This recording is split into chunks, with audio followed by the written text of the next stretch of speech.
بیمان، ہمارا کسی کو بیمان بنانا بیکار ہے، وہ بیمان نہیں بنے گا۔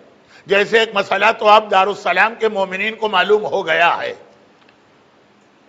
والدین کسی کو عاق نہیں کر سکتے، عاق آدمی خود بخود ہوتا ہے، والدین کے کہنے سے نہیں ہوتا ہے۔ اگر آپ نے داڑھی رکھی اور باپ نے کہا کہ میں تمہیں عاق کرتا ہوں تو کیا عاق ہو جائیں گے؟ بچی نے اگر حجاب شروع کر دیا اور ماں نے کہا میں تمہیں عاق کرتی ہوں تو کیا وہ عاق ہو جائے گی؟